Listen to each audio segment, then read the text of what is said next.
કર્યા પછી આજે હું LK પટેલ બે ચરાડા જવા નીકળ્યા. ચરાડામાં મારું એક ગોડાઉન છે. મેં કાલ પણ મીડિયા થકી કહ્યું હતું કે ભાઈ અમારો પાવડર એક્સપાયર ડેટ પડ્યો છે અને અમને પાવડર 5000 મેટ્રિક ટન શેના માટે ખરીદ્યો એ મારે પ્રૂફ કરવાનું. અશોક ચૌધરી ચેરમેન શ્રી પ્રૂફમાં ના પાડતા હતા. આજે ઓન પેપર ચરાડા ગામની અંદર જનતાની વચ્ચે યોગેશ પટેલે જાતે રેડ પાડીને એક્સપાયર ડેટ પાવડરનો ખુલાસો કર્યો.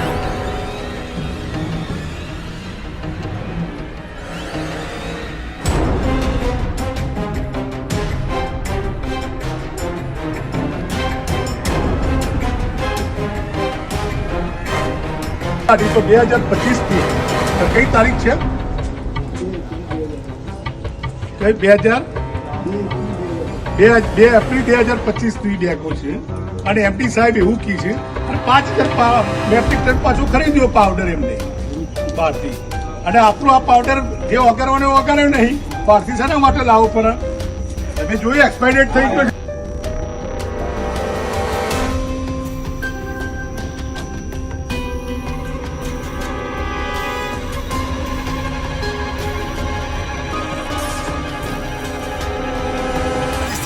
અશોક ચૌધરીએ બનાવી.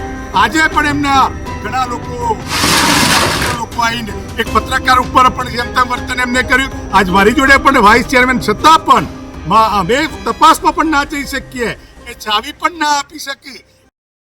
દૂધસાગર ડેરી દ્વારા છેલ્લા 60 વર્ષથી પાવડર બનાવવામાં આવે છે અને એ સાગર અને અમૂલના નામથી આખા દેશમાં અને વિદેશમાં એનો વેપાર થતો હોય છે. ફેડરેશનના નિયમ પ્રમાણે અને એની સ્ટાન્ડર્ડ પ્રમાણે એની સેલ્ફ લાઈફ 2 વર્ષની હોય છે. પણ ગ્રાહકોના ઘર સુધી માલ પહોંચે, એ વપરાય ના વપરાય એ જોતા અમે એના ઉપર 18 મહિના બેસ્ટ બિફોર લખતા હોઈએ છીએ. પણ કોઈ સંજોગોમાં આ 18 મહિના પછી પણ આ માલ હોય તો એનું અમારી સ્ટાન્ડર્ડ પ્રોસેસ છે. એ અમે એનું સેમ્પલિંગ કરી અને એનું ટેસ્ટ કર્યા પછી એના બધા પેરામીટર અંદર જે હોય, ખાસ તો મોઇશ્ચર, પ્રોટીન, ફેટ, એ બધું ઓકે હોય તો પછી અમે પોતાના વપરાશ માટે વાપરતા હોઈએ છીએ. મારો કહેવાનો મતલબ એ છે કે વર્ષોથી ગુજરાતના ખેડૂતોની સંસ્થા અમૂલ એ આ કામ કરી રહી છે અને ગ્રાહકોનો પણ ખૂબ મોટો વિશ્વાસ છે એના ઉપર. તો આ વિશ્વાસ અકબંધ રહે એના માટે અમૂલ પણ ખૂબ સજાગ હોય છે. મિલ્ક માર્કેટિંગ ફેડરેશન પણ ખૂબ સજાગ હોય છે. હું આ અત્યારે રિપોર્ટ પણ લાવ્યો છું એટલા માટે કે જે પણ બેચની તારીખ પૂરી થવા આવી હોય એનું અમારે ત્યાંનું સ્ટાન્ડર્ડ સેમ્પલિંગ થતું હોય છે. આ બધા રિપોર્ટ છે અને અમે એનો રિપોર્ટ ફેડરેશનને મોકલીએ અને ફેડરેશન ગ્રાહ્ય રાખે તો જે માલ વાપરતા હોઈએ છીએ. એટલે આટલા કડક નિયંત્રણો વચ્ચે આ કામ થતું હોય અને છતાં પણ પોતાના રાજકીય સ્વાર્થ માટે આ રીતે સંસ્થાને બદનામ કરવાનું જે વાત ચાલે છે એ વાત બરાબર યોગ્ય નથી. કારણ કે આ 5 લાખ ખેડૂતોની સંસ્થા છે અને અમૂલ બ્રાન્ડ તો આજે ગુજરાતના 35 લાખ ખેડૂતોની સંસ્થા છે. તો આવો અમૂલ નામથી વેચાતો પાવડરને આ રીતે બદનામ કરવાનું જે વાત છે એ બિલકુલ વખોડી નાખીએ છીએ અમે. અને હું આપને પણ બધાને કહું છું કે આ પાવડર જે આપણે એક જ પ્લાન્ટમાં બને, તમે અહીંથી જોવા પણ જાઓ તો ઇન્ડિયા માટે જે પેકિંગ થાય એ જ પાવડરની અંદર અમે 18 મહિના લખીએ છીએ અને આ જ પાવડર એક્સપોર્ટ થવાનું હોય તો 24 મહિના લખીએ છીએ એના ઉપર.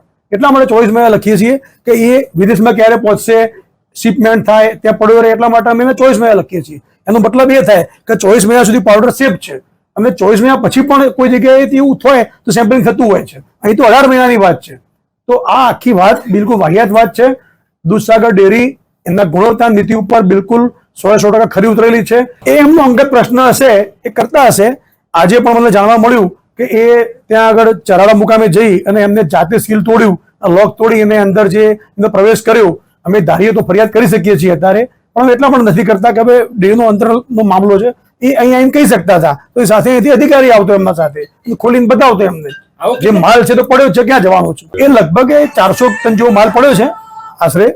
અને એના સિવાય અમારા પાસે કુલ અત્યારે 23,000 ટન પાવડર પડ્યો છે વિવિધ જગ્યાએ. મારે એમ કેવું છે આપને કે ડેરીઓના ઇન્ટરનલ જે વેપાર હોય એ ફેડરેશન મારફત થતા હોય છે. ફેડરેશન કોઈ ડેરી માલ વેચવા માંગતી હોય અને મહેસાણા ડેરીને જરૂર દેખાતી હોય તો એ ફેડરેશન થ્રુ જ માલ લેવાય. તો એમાં કોઈ કમિશન કટકી લીધી જેવું જરા પૂછો ને તમે એમને. તો શા માટે કોઈ આ વેપારમાં અંદર હશે?